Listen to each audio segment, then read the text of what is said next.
adduunyada xaaladeeda waa sidaad isaga joogtid unbaa laguu sheegayaa war aad ka naxadid run ahaantii oo aadba ku sigatid inaad moobilka jebisid sababtoo ah ilaahay uguma talagelin adduunyada tan in lagu raaxaysto daar raaxa ma ahan qof walba maalin unbaa kafantiisa la jeexjeexi doonaa oo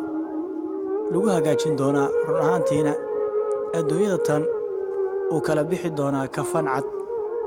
wax alla wuxuu hanti lahaa wax alla wuxuu awlaad dhalay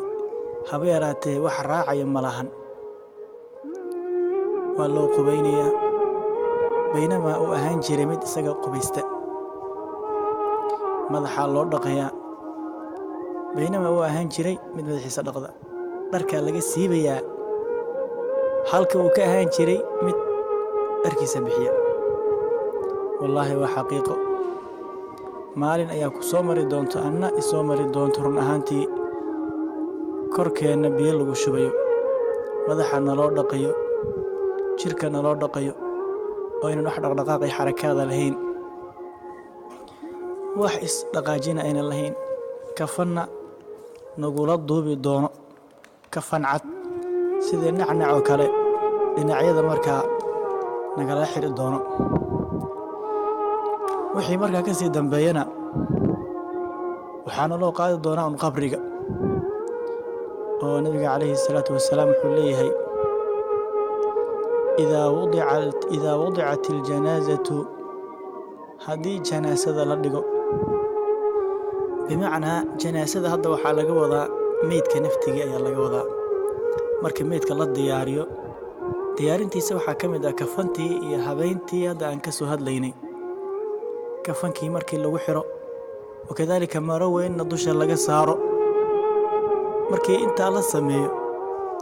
nebiga calayhi salaatu wasalaam isagoo sii wada wuxuu yidhi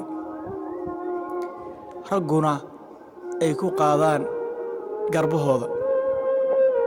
markaa maxaa dhacay markaa run ahaantii wuxuu u hoyday gurigiisii xaqiiqada ahaa oo wuxuu u galayaa qabri ninkii shaacirkaa waatuu lahaa tadakkar wafakir biاladii anta saa'irun ilayhi in kunta miman yufakiru falaa budda yowman an tasiira lixufratin biahnaa'iha tudwaa ilaa yowmi tunsharu waxa uu leeyahay faker xusuuso oo faker waxaad ku dambayn doontid haddaad ka mid tahay dadka fekera waxaa laga maarmaan ah maalin inaad u ahaatid godkaasoo lagugu duubi doono ilaa maalinka qiyaamaha maalinka addoommada lasoo shirinayo inta laga gaaro god lagugu duubi doono run ahaantii walaalayaal waxaa isweydiin leh oo xusid mudan qofka marka la aaso dadkuna ay qabriga ka soo baxaan midba mar uu uga soo baxo maxaa dhacay nebiga sal alla alay slam wuxuu yidhi sanqartu wuu maqlayaa dadka sii tegay kabahooda qarcani caalim wuu maqlayaa kadib waxaa u imaanaya malaa'igtaa su-aal bay weydiinayeen man rabbuka man nabiyuka wamaa diinuka saddexdaa su-aal ayaa la weydiinayaa hadduu yahay qofka mid wanaagsan oo uu ka jawaabo uu yidhahdo rabbiy allah nabiyi muxamed diin alislaam allah subxaana wa tacaala ayaa sugaya dadka wanaagsan sidaa hadduu uga jawaabo waxaa la yidhi dhawaq ayaa xagga sare ka yeerayo dhawaqaasoo leh an sadaqa cabdii addoonkayga run ayuu sheegay ee qabriga ha looga dhigo beeraha jannada ka mid ah jannadana albaab ha looga soo furo dhawaqaa ayaa xagga sare ka yeerayo kadibna jannada ayaa looga furiyaa albaab qabrigana beer jannaad ayaa looga dhigayaa yaa salaam allow qabrigeena ka dhig beer jannaad kadib waxaa u imaanaya nin qurux badan ninka ayuu leeyahay man ant fa wajhuka aladii yajii'u bilkhayr wejigaaga waa nin khayr ka muuqdo kumaa taa ayuu leeyahay amaa ruuxi xumaa su-aalihii ayaa isna la weydiinayaa waxaa lagu leeyahay man rabbuka malaa'igtii wanebiyuka wamaa diinuka diintaadu waa tee iyadoo si argagax ku jiro loo weydiinayo marka ayuu ka jawaabi kari weynaya laa adri ma garanayo sida ayuu ku jawaabayaa. malaa'igta miyay u naxariisanaysaa? waa maya. marka ayaa waxay la dhacayaan dubbe ayay la dhacayaan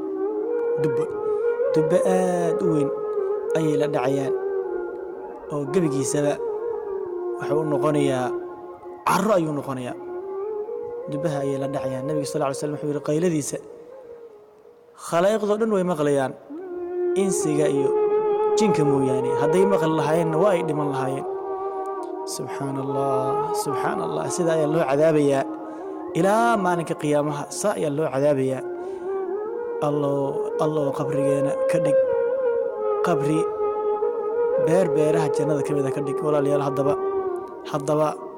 aan diyaar garowno, aan iska ilaalino fitanka uu leeyahay moobilka internetka. walaalayaal yeena noqon